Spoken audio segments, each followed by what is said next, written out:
الرحمن الرحیم الحمد للہ وکفی والصلاة والسلام علی من لا نبی بعدہ ولا رسول بعدہ ولا امۃ بعد امتہ والصلاة والسلام علی اشرف الانبیاء والمرسلین نبینا شفیعنا حبیبنا محمد وعلی آلہ واصحابہ اجمعین وبعد سیرت پاک کا مطالعہ کرتے ہوئے ہم نبی صلی اللہ علیہ وسلم کے بعثت کے زمانے تک پہنچے ہیں۔ آپ صلی اللہ علیہ وسلم نے جب آپ کو رسول بنایا گیا اس سے پہلے کا جو حصہ ہے وہ ہم مطالعہ کر چکے ہیں۔ آپ صلی اللہ علیہ وسلم کو 40 سال کی عمر سے کچھ عرصہ پہلے خواب آنا شروع ہوئے اور یہ سچے خواب تھے۔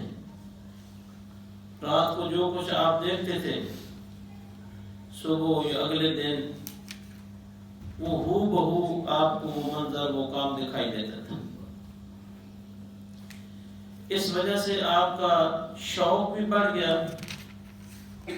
اور جو قوم کا مزاج تھا اور قوم کی جو فکر تھی اس سے آپ کی دوری پیدا ہو گئی۔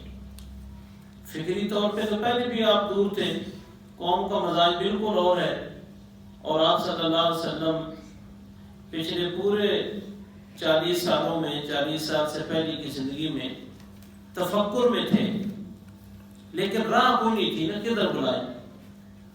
یعنی آپ محسوس کر رہے تھے قوم غلط راستے کی طرف جا رہی ہے، لیکن کوئی ایسی راہ نہیں تھی کہ آپ اس طرف بلائیں۔ آپ تنہائی پسند ہو گئے اور مکہ سے 2 میل دور ہرا نامی ایک پہاڑی سلسلہ ہے، وہاں ایک غار ہے جو غار ہرا کے نام سے مشہور ہے۔ وہاں جا کے آپ اللہ کی عبادت میں تخنص کا لفظ استعمال ہوئے حدیث کے اندر، جس کو محدثین نے اور علامہ ابن حجر اسقلانی نے تعبد کے معنوں میں لیا ہے، عبادت کرتے تھے۔ 2 گز وہ چوڑی ہے اور 4 گز وہ لمبی ہے غار، اور اس میں جو لوگ ہیں جن نے وہاں دیکھا ہے اس کا رخ بالکل حرم پاک کی طرف ہے۔ وہاں اندر بیٹھ کے قبلہ رخ ہو کے آدمی عبادت کر سکتا ہے، اور پہاڑی کی پیٹھ پہ جا کے تھوڑا اترنا پڑتا ہے اور ایک تنگ راستے سے نیچے جا کے اس غار میں آدمی بیٹھ جاتا ہے۔ نبی صلی اللہ علیہ وسلم وہاں اپنے رب کی یاد میں مصروف ہو گئے، اور اما خدیجہ رضی اللہ تعالیٰ عنہ کبھی کبھار آپ کے ساتھ جاتی تھی اور وہ بھی پیچھے ہٹ کے بیٹھی رہتی تھی۔ کبھی آپ اکیلے چلے جاتے تھے، کھجور ستو اور پانی لے کے آپ رہتے تھے، اور کئی دن تک آپ وہاں رہتے تھے۔ اللہ تعالیٰ آپ کو امانت کبریٰ کا بوجھ اٹھانے کے لیے تیار کر رہا تھا، اور اس کائنات کا یعنی روئے زمین کا جو خط رخ ہے اس کو موڑنے کے لیے آپ کی تیاری ہو رہی تھی۔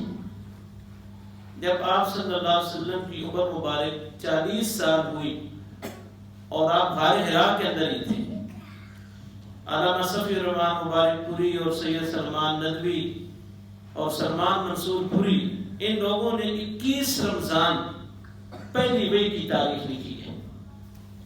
21 رمضان، اور آپ صلی اللہ علیہ وسلم کی قمری حساب سے چاند کے حساب سے عمر 40 سال 6 ماہ اور 4 دن تھی، اور شمسی حساب سے آپ صلی اللہ علیہ وسلم کی عمر 45 سال 4 ماہ اور 3 دن تھی۔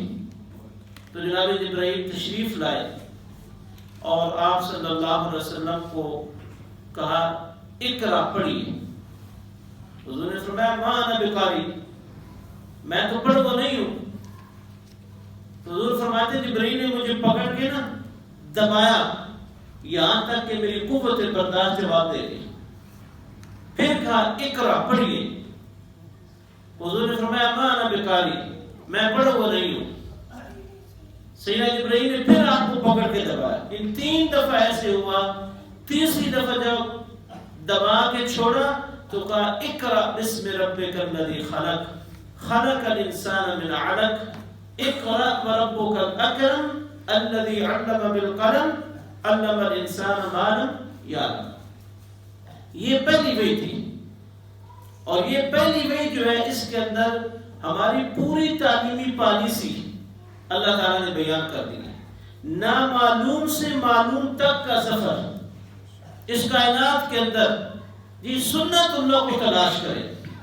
حضور کے بعد وحی تو نہیں آنی تھی نا. تعلیم تمہارے ہاتھ میں ہونی چاہیے. سائنس نے کوئی چیز نہیں بنائی. سائنس نے اللہ کی بنی ہوئی چیزوں کو دریافت کیا ہے, جوڑا ہے, اور لوگوں کے سامنے قدرت کے مشاہدات رکھے ہیں کہ یہ چیزیں کائنات کے اندر ہیں. جی اور علم صرف کسی غیر مسلم کی میراث نہیں ہے. علم تو ہماری میراث ہے. جی اللہ کی کسی کے ساتھ, جیسا کہ ہم نے پہلے درس میں بھی کہا تھا, کوئی رشتہ داری نہیں ہے نعوذ باللہ. جو اس کائنات میں آگے بڑھ کے انسانوں کے لیے سہولیات فراہم کرے گا وہ لوگوں کا امام بنے گا. تو اللہ تعالیٰ نے آیات کے اندر یہ پیغام دیا کہ پڑھیے اپنے رب کے نام سے جو بڑا کریم ہے. یہ پہلی 5 آیات کے اندر تعلیمی پالیسی بیان کی. اچھا یہ واقعہ بھی بڑا عجیب تھا. یہ پوری قوت سے سیدنا جبرائیل نے آپ کو دبایا تو سہمے ہوئے اور لرزتے ہوئے آپ گھر آئے. جی اور آپ یہ کہتے ہوئے داخل ہوئے زمبلونی زمبلونی, مجھے چادر اڑوا دیجیے. پسینہ آیا ہوا تھا, آپ کو گھبرائے ہوئے تھے. اما خدیجہ جانچ رہی تھی کہ آپ کئی دفعہ پہلے بھی غار سے واپس آتے رہے گھر, یہ کیفیت آپ کے لیے دیکھی. انہوں نے آپ کے اوپر چادر اڑوا دی. اور جب طبیعت تھوڑی سنبھلی نا تو حضور نے فرمایا انی خشیت لنفسی, مجھے اپنی جان کا ڈر ہے. پھر کیا ہوا ہے پورا واقعہ بیان کر دیا. اچھا عورتوں کی عموماً عادت ہوتی ہے نا کہ اگر اس طرح کا خوف ہے تو راستہ بدل لیں, ادھر جانے کی ضرورت نہیں ہے, کوئی کسی اور طرف چلے جائے. آج یہ واقعہ پیش آیا کہ آپ کو گلا بھی دبا سکتا ہے. لیکن اما خدیجہ جانتی تھی کہ پچھلے 15 سالوں سے میرا ان کے ساتھ تعلق ہے. میں نے ان کی راتیں بھی دیکھی ہیں, ان کے دن بھی دیکھی ہیں, ان کی زبان بھی سنی ہے, ان کو پڑھا ہے. اور جب حضور نے فرمایا انی خشیت لنفسی, مجھے اپنی جان کا ڈر ہے, تو اماں نے کہا واللہ کلا واللہ ما یحزنک اللہ ابدا, اللہ کی قسم اللہ آپ کو کبھی بھی ضائع نہیں کرے گا. انک لتصل الرحم وتحمل الکل وتکسب المعلوم وتقر الضیف وتعین علی نوائب الحق. اتنا اعلیٰ صفات آپ کے اندر کوٹ کے بھری ہوئی ہیں. صلہ رحمی کرتے ہیں, لوگوں کا بوجھ اٹھاتے ہیں, کما کے دیتے ہیں, مصیبت زدہ لوگوں کے کام آتے ہیں, اور مہمان نواز ہیں. ایسے بندے کو کوئی اللہ ضائع کرتے ہیں. ساتھ ہی نا اس وقت مکہ میں ایک لوگ تورات کے عالم تھے, ورقہ بن نوفل رضی اللہ تعالیٰ عنہ. ان کے پاس لے کے گئے. یہ سیدہ خدیجہ کے چچا صاحب تھے, بہت بوڑھے ہو چکے تھے, آنکھیں جو ہیں ان کی پلکیں بالکل ایسے ساتھ ملی ہوئی تھی. اللہ کے رسول صلی اللہ علیہ وسلم کو لے کے گئی اور کہا کہ آپ کا بھتیجا کیا کہتے ہیں. حضور نے سارا واقعہ بتا دیا, سنایا. تو سیدنا ورقہ بن نوفل بول پڑے اور کہنے لگے کہ یہ تو وہی ناموس ہے جو موسیٰ کے پاس آیا تھا, یہ وہی فرشتہ ہے. اور ساتھ کہا کہ آپ اس امت کے نبی ہیں, اور کاش میں اس وقت تک زندہ رہوں یا جوان ہوتا جب آپ کی قوم آپ کو یہاں سے نکالے گی. کام تو کھڑے نہیں ہو جاتے کہ جو قوم مجھے صادق کہتی ہے, امین کہتی ہے, اپنے فیصلے میرے سے کرواتی ہے, وہ قوم مجھے یہاں سے نکالے گی. فکری طور پہ جب اعلیٰ فکر بندے کے پاس ہو تو کمزور فکر کے سارے لوگ اکٹھے ہو کے اس اعلیٰ فکر کو مٹانے کی کوشش کرتے ہیں. اور اللہ کی سنت ہے کہ اعلیٰ فکر کبھی بھی مٹتی نہیں ہے. جی تو نبی صلی اللہ علیہ وسلم نے حیرت اور تعجب سے پوچھا کیا میری قوم مجھے نکالے گی؟ تو جناب ورقہ بن نوفل نے کہا ہاں, اس طرح کا پیغام دے کہ جو بھی آیا ہے اس کی قوم نے اس کے ساتھ مشکلات کی ہیں. بہرحال اللہ کے رسول صلی اللہ علیہ وسلم چلے گئے, وہی کچھ عرصے کے لیے رک گئی. اور یہ اس لیے بھی کہ آپ کے اندر قوت برداشت بھی پیدا ہو جائے. جی لیکن آپ کا شوق بڑھ گیا وہی کے لیے. قرآن کی اپنی شیرینی ہے، قرآن کی اپنی لذت ہے، قرآن تو دلوں کو تازہ کرتا ہے، قرآن تو بہار ہے، اٹھاتا ہے بندے کو۔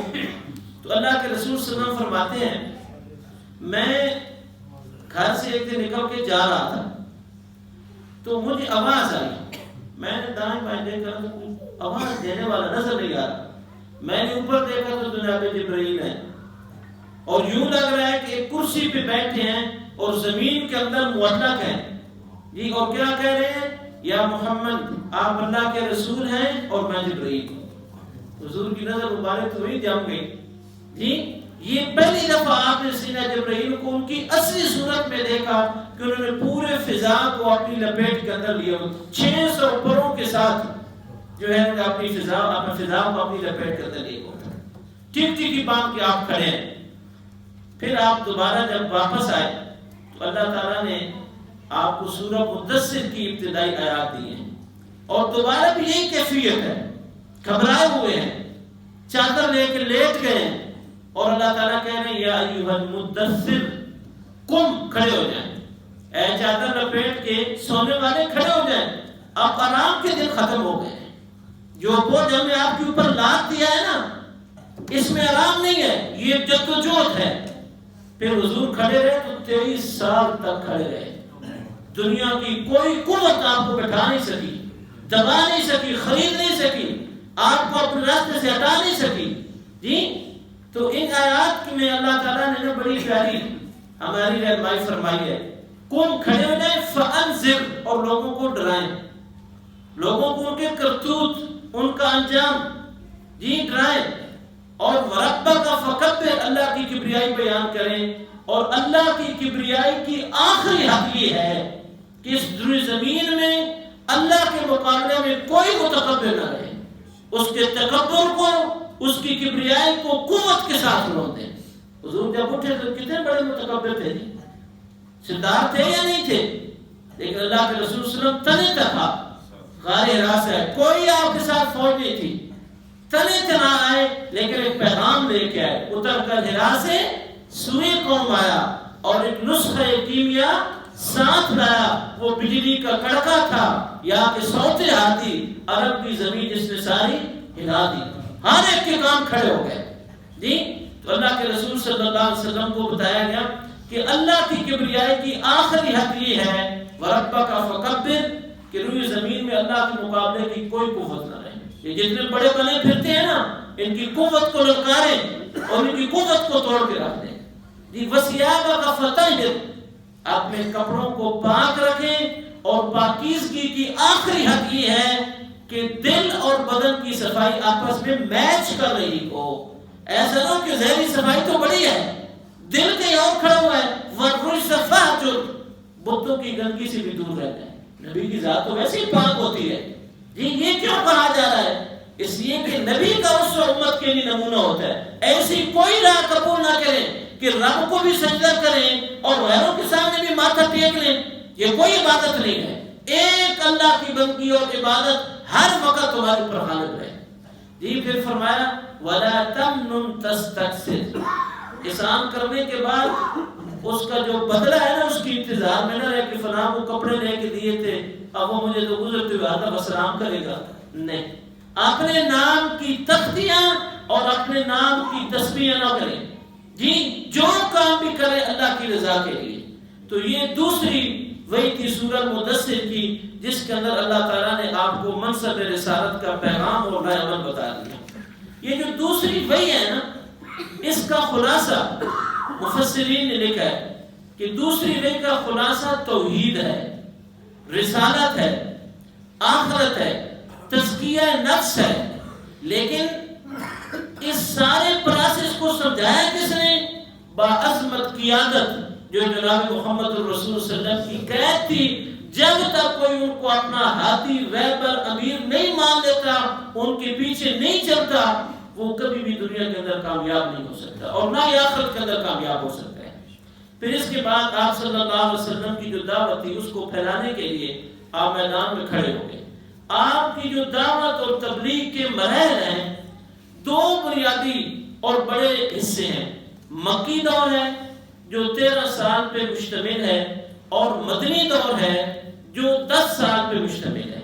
پھر مکی دور کو تقسیم کیا گیا ہے، اس کے بھی مختلف ادوار ہیں. پہلا جو دور ہے نا وہ خفیہ دعوت کا ہے.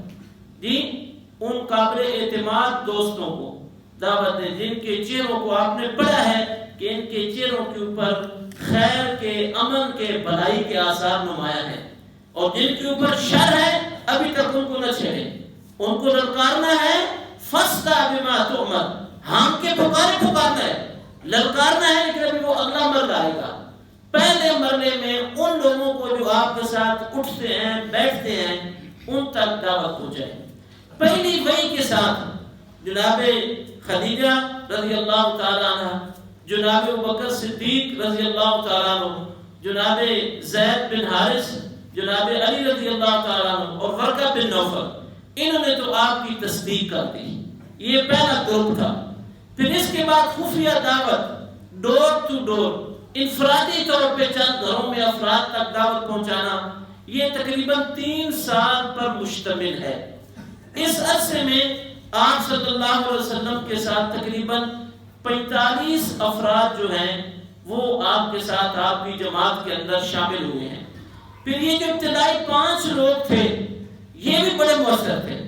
جناب ابوبکر رضی اللہ عنہ کی دعوت پہ جناب عبد الرحمن بن عوف، جناب عبداللہ بن مسعود، ابو عبیدہ بن جراح، عثمان بن مظعون، اسی طرح بڑے صحابہ جو تھے قرون اولیٰ میں جن کے نام آتے ہیں، اور ان میں سے اکثر عشرہ مبشرہ کے اندر بھی ہیں جن کو اللہ کے رسول صلی اللہ علیہ وسلم نے ان کی زندگی میں ہی ان کو جنت کی بشارت دے دی ہے، وہ لوگ شامل ہیں. تو یہ 45 افراد جو تھے یہ ابتدائی جماعت تھی. اس مرحلے میں اللہ تعالیٰ نے آپ کو نماز کا بھی حکم دیا، اور وہ نماز کا حکم وسبح بحمد ربک بالعشی والابکار، صبح و شام. یہ بات اپنی جگہ پہ ٹھیک ہے کہ 5 وقتہ نماز کی فرضیت جو ہے وہ معراج کی شب کو ہوئی ہے. اس سے پہلے جو نماز تھی اس کے بارے میں فقہاء نے اور علماء نے کوئی پختہ رائے نہیں دی کہ وہ پہلے جو نماز تھی صبح و شام، سورج غروب ہونے سے پہلے اور سورج جو ہے طلوع ہونے سے پہلے 2 رکعت نماز پڑھنی ہے یا 2 نماز پڑھنی ہے. یہ نماز فرض تھی یا نفل تھی، لیکن اللہ کے رسول صلی اللہ علیہ وسلم پڑھتے تھے. آپ کے ساتھ جو جماعت تھی وہ بھی پڑھتی تھی.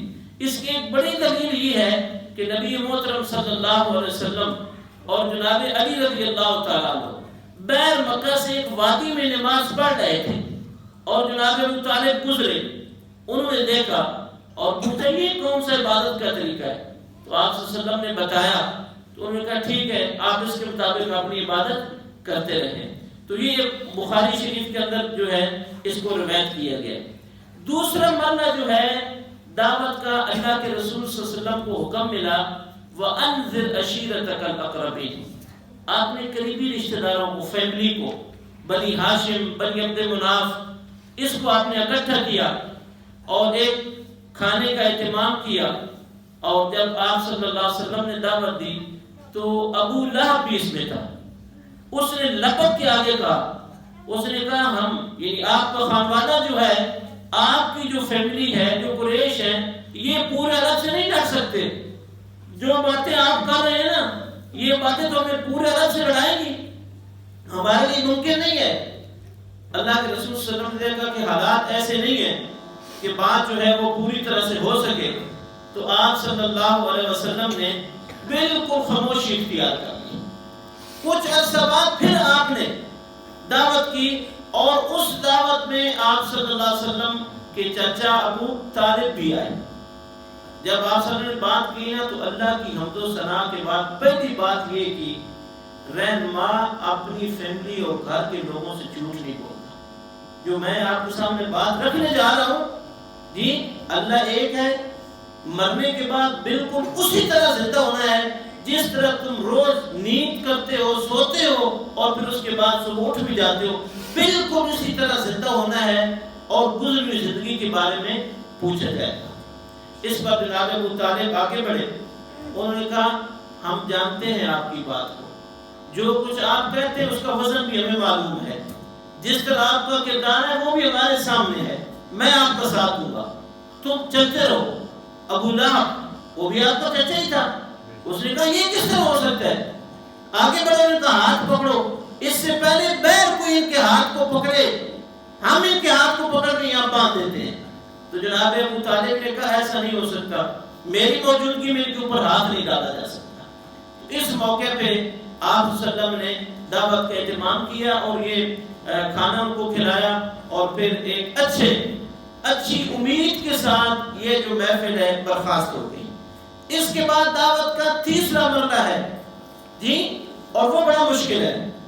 کوہ صفا پہ اللہ کے رسول صلی اللہ علیہ وسلم صبح کوہ صفا پہ کھڑے ہوتے ہیں, اور یہ اعلانیہ دعوت تھی جی. اب وہ خاموشی والا دور ختم ہو گیا ہے جی. جن تک پیغام پہنچنا تھا پہنچ چکا. البتہ قریش کو یہ معلوم ہو چکا تھا کہ کوئی تحریک کھڑی ہو رہی ہے, کچھ نئے چہرے سامنے آ رہے ہیں جی. پہلے ایک محمد صلی اللہ علیہ وسلم ہمیں اچھے انسان نظر آتے تھے, اب ان کے ساتھ جو اٹھتا بیٹھتا ہے اس کے اندر وہی صفات پائی جا رہی ہیں. بڑے سچے لوگ ہیں, بڑے صاف ستھرے ہیں, خوددار ہوتے جا رہے ہیں, بتوں کے سامنے آپ نہیں جھک رہے جی. تو یہ قریش اپنی نیکی مجلسوں کے اندر اس کا ذکر کرتے تھے. اب اللہ تعالیٰ نے کہا کہ اب آپ نے اعلانیہ دعوت دے دی ہے. صبح آپ کوئی صفا پہ کھڑے ہوئے. مکہ کے اندر یہ رواج تھا, کسی بڑی خبر سے آگاہ کرنا ہوتا تھا تو آدمی کوئی صفا پہ کھڑا ہو کے یا صباحا, اے صبح کی آواز لگاتے ہوئے لوگوں کو اپنی طرف متوجہ کرنا تھا. جب حضور کھڑے ہوئے نا تو آپ نے بنی ہاشم کو آواز دی, بنی فہر کو آواز دی, بنی عدی کو بلایا, بنی عبد مناف کو بلایا نام لے کے. اچھا, اتنی وزنی آواز تھی اور اتنی سچی آواز تھی. لوگوں نے پوچھا کون ہے؟ بتایا کہ محمد ہے صلی اللہ علیہ وسلم. تو جو خود نہیں آ سکتا تھا اس نے اپنی جگہ پہ کوئی بندہ بھیجا. سن کیا کہہ رہے ہیں. اللہ کے رسول صلی اللہ علیہ وسلم کے سامنے لوگ کھڑے تھے. آپ نے فرمایا اگر میں یہ کہوں کہ اس پہاڑ کے پیچھے سے ایک بڑا لشکر ہے اور تمہارے اوپر حملہ آور ہونا چاہتا ہے جی, تم کیا کہو گے؟ انہوں نے کہا ہم تو کہیں گے بالکل بات سچی ہے جی, بالکل آپ کی بات سچی ہے, اس لیے کہ آپ نے کبھی جھوٹ نہیں بولا. تو آپ صلی اللہ علیہ وسلم نے فرمایا کلمۃ واحدۃ تعتونیھا تملکون بها الارض وتدین لکم بها العجم. ایک کلمہ ہے, اگر اس کلمے کو تم مجھ سے قبول کر لیتے ہو فإن تقبلوا منی ما جئتکم به فهو حظکم فی الدنیا والآخرہ. اگر اس کلمے کو تم مجھ سے قبول کر لیتے ہو جی, پورے عرب کے اوپر تمہاری حکمرانی ہوگی اور پورا عجم تمہیں جزیہ دے گا جی. عربوں کے اوپر تمہاری حکومت ہوگی اور سارا عجم تمہیں ٹیکس دے گا اور جزیہ دے گا. اور وہ کلمہ کیا تھا؟ قولوا لا الہ الا اللہ تفلحوا. لا الہ الا اللہ کہہ لو فلاح پا جاؤ گے. یہ لا الہ الا اللہ اتنا وزنی ہے نا جی. یہ شروع کا جو لا ہے نا, اللہ کے مقابلے میں ہر محبت کی نفی کرتا ہے, ہر اطاعت کی نفی کرتا ہے, ہر پڑھائی کی نفی کرتا ہے. لا الہ الا اللہ نے روح کو چھپا کے رکھ دیا. وہ سمجھ گئے کہ اس لا الہ الا اللہ کا مطلب یہ ہے کہ ہمارے جو خدا ہے جن کو ہمیں بڑا پالا ہوا ہے, پھر ان کی بات تو نہیں چلے گی. جب ان کی نہیں چلے گی تو ہمارے جو بیر روابط اور سفارتی تعلقات ہیں وہ کس کھاتے میں ہوں گے؟ پھر ہمیں اکیلے ایک بندے کی بات ماننا پڑے گی, یہ فیصلے کرے گا. اس بنیاد پہ اللہ کے رسول صلی اللہ علیہ وسلم پر سب سے پہلا اٹیک جو ہوا آپ کے چچا جی ابو لہب نے کیا, اور پتھر اٹھاتے ہوئے آپ کی طرف پھینکتے ہوئے کہا تبت لک الہذا جمعتنا, نعوذ باللہ, کہ تو تیرا ستیہ ناس ہو, نعوذ باللہ, تو نے ہمیں اس لیے جمع کیا. حضور تو رحمت للعالمین تھے. آپ تو مقابلے اس طرح نہیں کرتے تھے کہ زبانی کلامی خود بھی شروع کر دیں اور تقریریں کر دیں. اللہ تعالیٰ نے ابو جہل کے اس جو الفاظ تھے ان کا جواب دیا اور کہا تبت یدا ابی لہب وتب ما اغنى عنه ماله وما کسب. ٹوٹ گیا ابو لہب کی رات, ٹوٹ گیا, وہ ناکام ہو گیا جی, اور دنیا نے دیکھا وہ ناکام ہوا. یہ اس کی سورہ لہب کی تفسیر کے اندر ہمیں مل جائے گا. تو اللہ کے رسول صلی اللہ علیہ وسلم نے جب دعوت دی کوئی صفحات پہ تو آپ کی مخالفت بھی اعلانیہ شروع ہو گئی, اور پھر مخالفت کی بھی انتہا ہو گئی. اللہ کے رسول صلی اللہ علیہ وسلم کے گھر کے بیر کانٹے بچھائے جاتے, آپ کے گھر میں کھانا پک رہا ہوتا تھا جی, پڑوسی ابو لہب کا گھر تھا, اوپر سے گندگی پھینک دی جاتی. آپ صلی اللہ علیہ وسلم سجدے میں ہیں, حرم پاک کے اندر اونٹ کی اوجری پھینک دی گئی ہے. پھر انہوں نے یہ کام صرف آپ کے ساتھ ہی نہیں کیا، آپ کے ساتھ جو صحابہ تھے سیدنا بلال رضی اللہ تعالیٰ عنہ، ان کے گلے میں رسی ڈال کے نوجوانوں کے حوالے کر دیا جاتا اور وہ مکہ کی وادیوں میں اس کو گھسیٹتے رہتے، جانوروں کی طرح ہانپتے رہتے. جناب خباب بن ارت رضی اللہ تعالیٰ عنہ، ان سے لوگ مال بنواتے تھے، وہ لوہے کا کام کرتے تھے، پیسے نہیں دیتے تھے اور کہتے تھے بلاؤ محمد کو صلی اللہ علیہ وسلم، بلاؤ اپنے رب کو. اسی طرح سیدنا عمار بن یاسر کی پوری فیملی کے ساتھ ظلم و تشدد کیا گیا، لیکن کوئی ایک بھی ایسا نہیں تھا جس نے کہا وہ پڑھائی کرنا میں تمہارے ساتھ کھڑا ہوں. جی جتنا بھی آزماتے تھے اتنی استقامت کے ساتھ وہ عہد ایک رب کا اعلان کرتے، ایک رب کی بندگی، اس سے اور ان کو ظلم لگتی اور پھر اور وہ ان کے اوپر ظلم اور تشدد کرتے. پھر اسی طرح سے اللہ کے رسول صلی اللہ علیہ وسلم کی اس دعوت کو روکنے کے لیے آگے حج کا موسم آتا تھا. انہوں نے کہا بھائی اب تو بیت سے بھی لوگ آ رہے ہیں، دعوت تو ان کی بڑی میٹھی ہے، بڑی شیرینی کا نام پیش کرتے ہیں، کیسے روکا جائے؟ جی ایک بڑا مشورہ کیا، آپ نے پارلیمنٹ کے اندر برادری کو بلایا، سرداروں کو بلایا، مختلف باتیں ہوتی رہیں. جی کہا گیا کہ نعوذ باللہ ان کے بارے میں مشہور کرتے ہیں یہ مجنون ہیں. تو ولید نے کہا مجنون بھی میں نے دیکھے ہوئے ہیں. کہا کہ ہم ان کے بارے میں مشہور کر دیتے ہیں شاعر ہیں. اس نے کہا میں نے شاعر بھی دیکھے ہوئے ہیں. پھر انہوں نے کہا کہ ان کے بارے میں مشہور کر دیتے ہیں یہ نعوذ باللہ جادوگر ہیں. اس نے کہا میں نے جادوگر بھی دیکھے ہوئے ہیں. وہ ساری حرکتیں جو ان کے اندر پائی جاتی ہیں ان میں سے کوئی ایک بھی ان کے اندر نہیں ہے. یہ شخصی لحاظ سے، اپنے کلام کے لحاظ سے، اپنی گفتگو کے لحاظ سے اتنے صاف ستھرے ہیں کہ کوئی بھی ان کی بات سننے کا تو تبدیل ہوئے بغیر نہیں رہ سکے گا. آخر اس بات پہ وہ متفق ہوئے کہ ہم اس طرح کرتے ہیں، ان کے بارے میں یہ مشہور کر دیتے ہیں نعوذ باللہ انہوں نے ایسا جادو اور کلام پیش کیا ہے جس کے پیش کرنے سے باپ بیٹے میں، میاں بیوی میں جدائیاں پیدا ہو رہی ہیں، آمنے سامنے کھڑے ہو گئے ہیں. اس کے اوپر متفق ہو گئے. پھر اللہ کے رسول صلی اللہ علیہ وسلم نے ان ساری پابندیوں کے باوجود، مزاحمتوں کے باوجود حج کے موسم میں حجاج کے پاس جا کے دعوت دی ہے. طارق بن عبداللہ ایک صحابی ہیں، وہ مکہ سے باہر گئے تھے، شام کے ایریے کے. وہ مکہ میں آئے ہوئے تھے. کہتے میں دیکھتا ہوں کہ نوجوان آدمی ہے، وہ لوگوں کو اللہ کی طرف بلا رہا ہے، جی قرآن پیش کر رہا ہے. ان کے پیچھے ایک 1.5 عمر کا آدمی ہے، وہ لوگوں کو روک رہا ہے. تو میں نے یہ منظر دیکھا تو میں نے کہا یہ بندہ کون ہے؟ جی لوگوں نے مجھے کہا کہ آگے نوجوان جو ہے ان کا نام محمد صلی اللہ علیہ وسلم، اور یہ اپنے آپ کو نبی کہتے ہیں اور کلام اللہ کا پیش کر رہے ہیں. اور ان کے پیچھے جو چچا ہے نا، جو آدمی ہے وہ ان کا چچا ہے، وہ مخالفت کر رہا ہے اور نعوذ باللہ وہ کہتا ہے انہو کذاب، نعوذ باللہ یہ جھوٹے ہیں. طارق بن عبداللہ کہتے ہیں میں نے کہا یہ نہیں ہو سکتا. آگے جو آدمی اس کا کلام بڑا صاف ستھرا ہے، اس کا انداز بڑا پیارا ہے.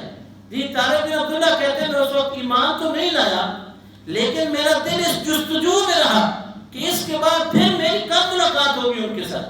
کہتے ہیں بڑے عرصے کے بعد میں مدینہ گیا کھجوریں لینے، تو یہی شخص محمد صلی اللہ علیہ وسلم یہ مسجد نبوی میں لوگوں کو خطبہ دے رہے، ہدایات دے رہے، کہہ رہے یا ایھا الناس تطعموا الطعام وتقرؤوا السلام وصلوا باللیل والناس نیام تدخلوا الجنة بالرحمن. یہ لوگوں کو آپ کہہ رہے ہیں کہ لوگوں سلام کو عام کرو، بھوکوں کو کھانا کھلاؤ، جب رات کے وقت لوگ سوئے ہوئے ہوں تم رب کے سامنے کھڑے ہو جا کرو، رب کی جنتوں میں داخل ہوتے ہو گے. کہہ رہے اتنی کھری اور سچی باتیں تھی. وہی آواز اور وہی انداز جو مکہ میں نے دیکھا، مدینہ میں میں بدلے بغیر نہیں رہ سکا. جی اتنا میٹھا کلام آپ مکی دور میں پیش کر رہے تھے کہ اس کلام کا متبادل کسی کے پاس نہیں تھا. اب جب انہوں نے دیکھا کہ یہ تو لوگ بڑھ رہے ہیں، یعنی حج کے اندر لوگوں میں اسلام اور حضور کے بارے میں بات پہنچ گئی، بلا شبہ وہ بدلے نہیں، لیکن عرب کے کونے کونے میں آواز پہنچ گئی کہ مکہ میں ایک آدمی ہے جو اپنے آپ کو اللہ کا رسول کہہ رہا ہے اور جو وہ بات کہہ رہا ہے وہ سچی ہے، اور جو وہ کلام پیش کر رہا ہے اس کے مقابلے کا دنیا میں کوئی کلام نہیں ہے. یہ اللہ تعالیٰ نے یہ بات کونے کونے میں پہنچا دی. اب مزاحمت اور زیادہ بڑھ گئی، مزاحمت بڑھی، اور مزاحمت کی جو پہلی انہوں نے ترتیب بنائی وہ یہ تھی کہ آپ کا مذاق اڑایا جائے، آپ کے اوپر آوازیں کسی جائیں، آپ گلیوں میں نکلیں ہوٹنگ کی جائے، یہ ابتدا تھی۔ جب انہوں نے دیکھا کہ اس سے بھی کام نہیں بن رہا تو انہوں نے کہا ہم آپ کی تعلیمات کو نعوذ باللہ مسخ کرتے ہیں، جی آپ کی تعلیمات کو مسخ کرتے ہیں۔ اس کے لیے بھی انہوں نے ایک پروگرام بنایا۔ نذر بن حارث ایک بڑا سردار تھا، اس نے کہا کہ میں جاتا ہوں بیت کسی علاقے میں اور وہاں سے کچھ واقعات ڈھونڈ کے لاتا ہوں۔ وہ گیا ہرا عراق کے علاقے میں، وہاں سے اسفند اور رستم کے جو قصے تھے، یہ ایران کے شاہ اور پہلوان اور وڈیرے تھے، ان کے قصے کہانیاں جو ہے نا وہ لے کے مکہ میں آیا۔ جب اللہ کے رسول صلی اللہ علیہ وسلم دعوت دیتے تھے تو یہ پیچھے سے جا کے ان کے قصے سناتا تھا اور کہتا تھا نعوذ باللہ اس سے اچھی بات میں بھی کر لیتا ہوں۔ ایک روایت ہے کسی نے کچھ لوڑیاں پار رکھی تھی، جی، اور وہ جب اللہ کے رسول بات کر کے اٹھتے تھے تو یہ نئے نئے لوگوں کو کچھ لوڑیاں پیش کر دیتا تھا، اور اللہ تعالیٰ نے انہی کے بارے میں قرآن پاک کے اندر سورہ روم کے اندر ارشاد فرمایا وَمِنَ النَّاسِ مَن يَشْتَرِي لَهْوَ الْحَدِيثِ، یہ لوگوں میں سے کچھ ایسے بھی ہیں جو بری باتیں خرید لیتے ہیں۔ یہ ایمان سے تو قیمتی کوئی چیز نہیں ہے۔ بے شک ہم جھونپڑی میں بیٹھے ہو، بے شک ہم کچے مکانوں میں رہیں، لیکن ایمان ہمارے پاس ہے تو ہم امید ہیں، ہم مضبوط ہیں۔ ہم بڑے محلات میں ہیں لیکن دل ایمان سے خالی ہے تو ہم بالکل دنیا کے غریب ترین انسان ہیں۔ ایمان سے قیمتی کوئی متاع نہیں ہے۔ جی چوتھا انہوں نے اصول یہ بنایا کہ آپ کے ساتھ سودے بازیاں کی جائیں۔ جی محاذ کی ایک چوتھی قسم تھی، آپ کے پاس حاضر ہوئے، سونا چاہیے، بادشاہ چاہیے، رشتہ چاہیے، کیا چاہیے؟ کوئی مرض ہے تو ہم اپنے خرچے پہ آپ کا علاج کرواتے ہیں۔ آپ کے چچا کے پاس گئے، اپنے بھتیجے کو روکیں، مختلف انداز میں سودے بازیاں کرنے کے لیے انہیں پوری کوشش کی، لیکن اللہ کے رسول صلی اللہ علیہ وسلم اپنے رب کی بات پہ ڈٹے رہے۔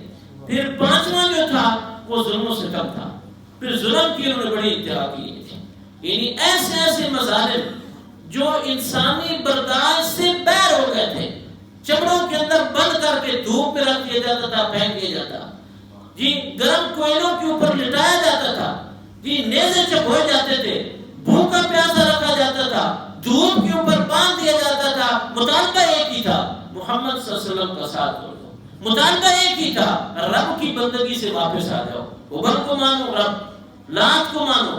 اور پھر ان صحابہ کے تذکرے جو قرون اولیٰ میں ایمان کی شمع روشن کر رہے تھے، ان کے بارے میں اللہ کے رسول کو کہتے تھے وہ ان غریبوں کو ساتھ لیں گے تم بیٹھے ہو، ان کو اٹھاؤ تم اپنی مجلسوں سے، ہم تب آئیں گے۔ اللہ کو سرداریاں مطلوب نہیں ہے، اللہ کو اخلاص مطلوب ہے۔ اللہ کے رسول صلی اللہ علیہ وسلم نے فرمایا ان اللہ لا ينظر الى صورکم ولا الى اجسامکم ولكن ينظر الى قلوبکم واعمالکم۔ اللہ کو تمہاری شکلیں اور صورتیں نہیں دیکھنی، اللہ کیا دیکھتے ہیں؟ تمہارے دل کہاں کھڑے ہیں۔ یہ شکل تو بڑی خوبصورت ہے، 6 فٹ کا آدمی ہے، گورا رنگ ہے، چٹے کپڑے پہنتا ہے، لیکن دل غیروں کے پاس ہے تو اس کا مطلب ہے اندر سے کالا ہے۔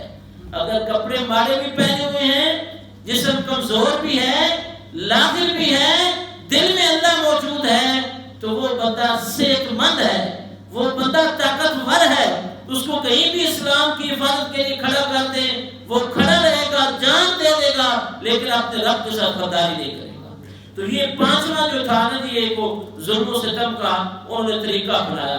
بالآخر 5 نبوی کو نبی محترم صلی اللہ علیہ وسلم نے لوگوں کو اجازت دے دی ہجرت کے لیے۔ ہمارا ٹائم انشاءاللہ ہونے والا ہے تو یہ ہجرت کی چھوٹی 2-4 باتیں آپ کے سامنے رکھیں گے۔ آپ نے اجازت دے دی حبشہ کی طرف ہجرت کے لیے۔ آپ نے کہا وہاں کا بادشاہ ہے تو عیسائی لیکن عادل ہے، امن پسند ہے، انسانیت کا ہمدرد ہے، آپ وہاں چلے جائیں۔ تو 2 ہجرتیں ہوئی ہیں جی، 2 دفعہ، ایک دفعہ بھی پھر دوسری دفعہ بھی۔ پہلی دفعہ گئے وہاں اور وہاں پہنچ کے کچھ عرصہ رہے تو اطلاع ملی کہ مکہ والوں نے اسلام قبول کر لیا ہے۔ تو یہ خوشی خوشی کے مارے یہاں آئے، یہاں پتہ چلا کہ جھوٹی خبر تھی۔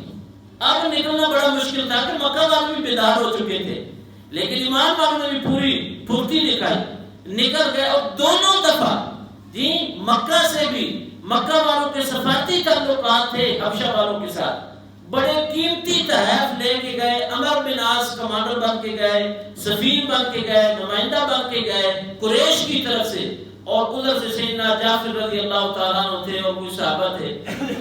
جب یہ مکہ کے لوگ وہاں گئے نا تو بادشاہ سے جا کے ملے، کہا ہمارے کچھ نوجوان جو ہے نا وہ قوم کے مذہب سے باغی ہو گئے ہیں اور یہاں آپ کے پاس آ کے انہیں پناہ دی ہے، اور ہمارے اشراف نے ہمیں بھیجا ہے کہ جا کے نوجوانوں کو واپس لے آئیں، ہم آپ کے پاس آئے اور یہ قیمتی تحفے بھی دیے۔ وہ سمجھ گیا کہ بات کچھ اور ہے، اس نے کہا اس وقت تک میں واپس نہیں کروں گا جب تک کہ میں ان کی بات سن نہ لوں۔ یہ اسلام کا صحیح اصول بھی ہے، موقف دونوں کا سنا جائے، اس کے بعد فیصلہ کیا جائے، اور فیصلہ میرٹ پہ کیا جائے۔ اس نے بلایا، اور جب یہ خبر جناب جعفر اور ان کے پورے گروپ کو پہنچی نا تو انہوں نے آپس میں مشورہ کیا ہم کیا کہیں گے، ہم تو پناہ لیتے آئے ہیں جی، تو بادشاہ ہمیں کہیں ایسا رو کے اندر کر دے، کچھ سزا دے۔ بالآخر انہوں نے یہ فیصلہ کیا ہم بات وہی کہیں گے جو نبی صلی اللہ علیہ وسلم نے بات کی ہے، ہم کوئی ٹانکا نہیں لگائیں گے، کوئی بچی نہیں لگائیں گے، کوئی یہ نہیں کہ ہماری جان خطرے میں اضطراری حالت میں، ہم بات وہی کریں گے جو محمد صلی اللہ علیہ وسلم نے بات کی ہے۔ بادشاہ کے پاس گئے اور کہا کہ تمہارا نبی کیا کہتا ہے، تم کیا پیش کرتے ہو؟ انہوں نے کہا بادشاہ سلامت ہم مردار کھاتے تھے، شراب پیتے تھے، چلتے جانور کے جسم سے گوشت کاٹ کے کھا لیتے تھے، ہمارے یہاں نہ کوئی بیٹی کی تمیز تھی، نہ کوئی بہن کی تھی، نہ کوئی ماں کی تھی، ایک سے زائد نکاح کی قسمیں تھی ہمارے اندر، ہمارے میں سے ہی جن کے نسب کو، جن کے بچپن کو، جن کی جوانی کو، جن کی زبان کو، جن کے کردار کو ہم جانتے ہیں، ایک بندے کو اللہ نے نبی بنایا ہے، اس نے ہمیں تعلیمات دی ہیں، اس نے کہا سود چھوڑ دو، حرام کھانا چھوڑ دو، شراب پینا چھوڑ دو، ہم نے وہ ساری باتیں چھوڑ دی ہیں، اس وجہ سے ہماری قوم ہماری مخالف ہو گئی، ہم نے کوئی اور جرم نہیں کیا جی۔ تو اس نے کہا تمہارا جو نبی ہے وہ پیش کیا کرتا ہے، وہ کلام؟ تو جناب جعفر رضی اللہ تعالیٰ عنہ نے سورۃ طٰہٰ سنائی، سورۃ طٰہٰ سنائی، اور وہ رو رہے تھے اور رو رہے تھے، اور جب انہوں نے تلاوت ختم کی تو اس نے کہا جو کلام عیسیٰ ابن مریم نے پیش کیا اور جو کلام یہ پیش کر رہے ہیں یہ دونوں ایک ہی چشمے سے نکلے ہیں، ٹھیک، اور ساتھ ان کو کہا کہ یہ لوگ میرے پاس رہیں گے، تم واپس چلے جاؤ۔ تو پھر پہلی دفعہ رکھ لی۔ اب دوسرے دن نے کہا کہ ہماری چال تو ناکام ہو گئی ہے، اب ہم ایسا کرتے ہیں بادشاہ کے بارے میں، ان کے بارے میں بادشاہ کو رپورٹ یہ کرتے ہیں نہ یہ آبائی دین پہ ہیں نہ یہ تمہارے دین پہ ہیں، چلو ہمارے لیے اس کو اپنی غیرت کچھ ہوگی نا۔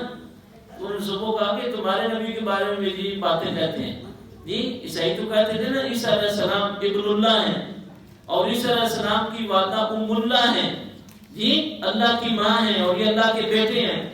تو انہوں نے یہ ماں پیش کر دیا۔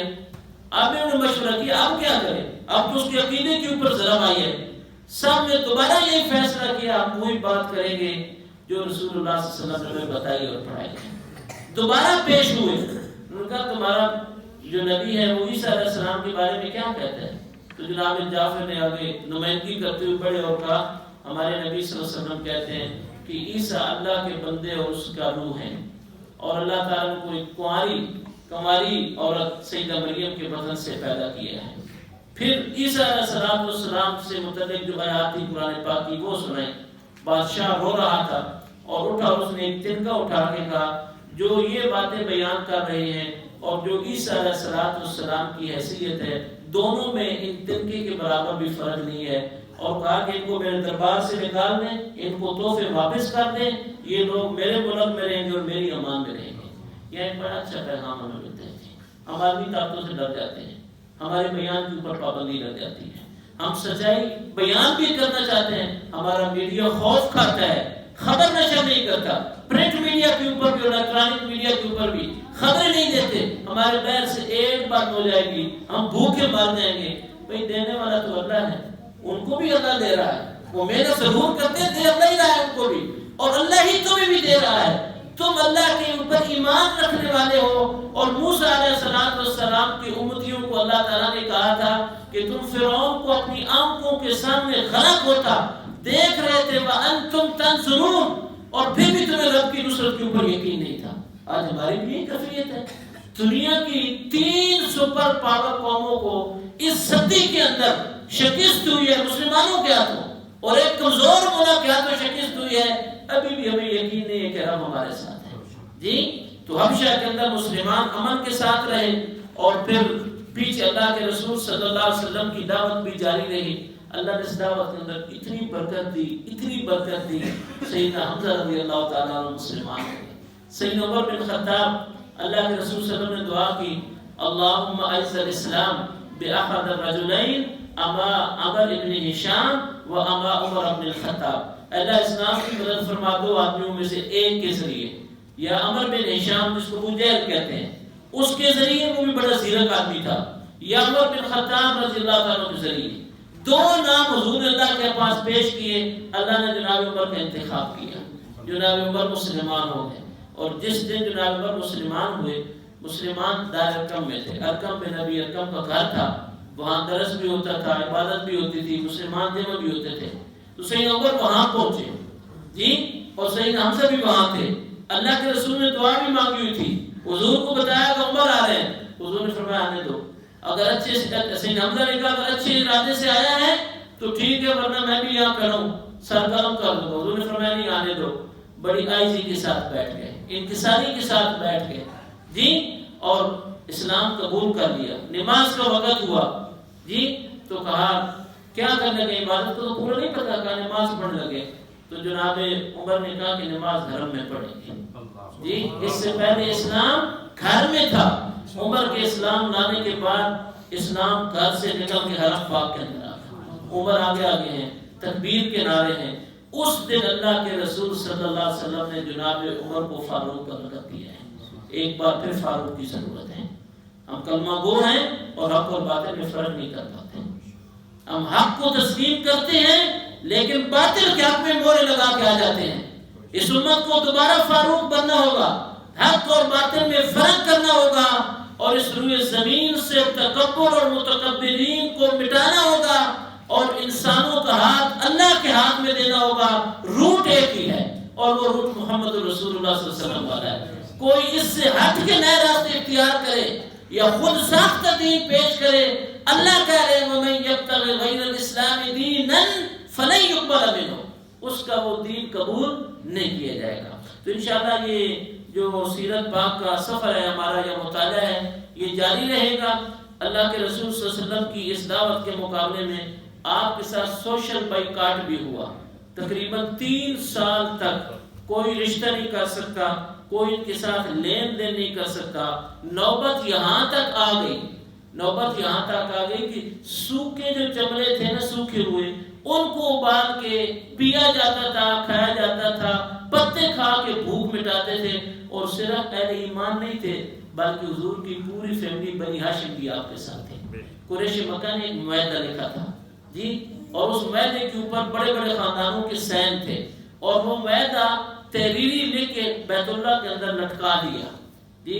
تو اللہ تعالیٰ نے نبی صلی اللہ علیہ وسلم کو وحی کے ذریعے پیغام دیا کہ وہ جو معاہدہ نے لکھا تھا نا 3 سال کے بعد، یہ حضور نے فرمایا کہ اپنے چچا کو کہا کہ اس معاہدے کو دیمک چاٹ لیے، جہاں جہاں اللہ کا لفظ باقی ہے نا وہ باقی ہے جی۔ اور ساتھ اپنے چچا کو کہا قریش کے لوگوں کو بتا دو، اگر میں غلط کہہ رہا ہوں تو مجھے ان کے حوالے کر دیں۔ چچا نے بھی کہا بات تو بڑی انصاف والی کی ہے، وہاں گیا ان کے پاس، کبھی بات تو بڑی انصاف والی ہے۔ جا کے معاہدہ دیکھا، معاہدہ دیکھا تو اس میں جہاں جہاں اللہ کا نام باقی تھا وہ باقی رہا، باقی سارے الفاظ دیمک چاٹ گئی۔ یہ اس بات کی علامت تھی کہ حرم کے اندر اور اس روئے زمین کے اندر کوئی نظام چل سکتا ہے تو اللہ کا چل سکتا ہے۔ میں اور آپ اللہ کے نظام کے پاسبان ہیں، اور محمد صلی اللہ علیہ وسلم ہمیں یہ امانت سپرد کر دی گئے ہیں کہ مختصر وقت کے لیے ہم بیٹھتے ہیں، 50 یا 40 منٹ یا 45 منٹ ہمارے ہو جاتے ہیں۔ بہت ساری چیزیں ہم نے سکپ کی ہیں، نصراللہ صاحب کتاب بھی لے کے بیٹھے میچ کر رہے ہیں، بہت ساری چیزیں سکپ کی ہیں۔ سیرت کو ہم نے ڈیٹیل کے ساتھ پڑھنا ہے، لیکن ہم شوق پیدا کرنے کے لیے ایک چھوٹی سی محفل سجائی ہے۔ اللہ تعالیٰ اس کو بابرکت بنائے، اور دوستوں کو بھی دعوت دیں۔ یہ 14 صاحب بن رحمان بھائی نے پرنٹ کروایا ہے، اس میں کل کے جو ہیں موضوعات، اس میں سفر طیف ہے اور ہجرت رسول صلی اللہ علیہ وسلم ہے۔ ہجرت کے اندر بڑا پیغام ہے۔ لوگوں کا خیال یہ ہے کہ ہجرت بھاگنے کا نام ہے، ہجرت بھاگنے کا نام نہیں ہے۔ نظریے کے دفاع کا نام ہے. یہ ہجرت کا باب کھلا ہے تو مدینہ کی ریاست وجود میں آئی ہے جی. اور دوستوں کو بھی دعوت دیں, دوستوں کے لیے بھی دعوت نامہ لے جائیں جی. ہم کوشش کریں زیادہ سے زیادہ لوگوں تک رسول صلی اللہ علیہ وسلم کی صاف ستھری زندگی پہنچے. یہ جو کچھ مصنوعی ہمارے معاشرے کے اندر ہوتا ہے نا, یہ لا علمی کی بنیاد پہ ہو رہا ہے. اس مصنوعی پن سے نکل کر کے ہم حضور کے کھڑے پن کی طرف آئیں تاکہ قیامت کے دن حضور کی شفاعت کے ہم مستحق بنیں. جزاکم اللہ خیر.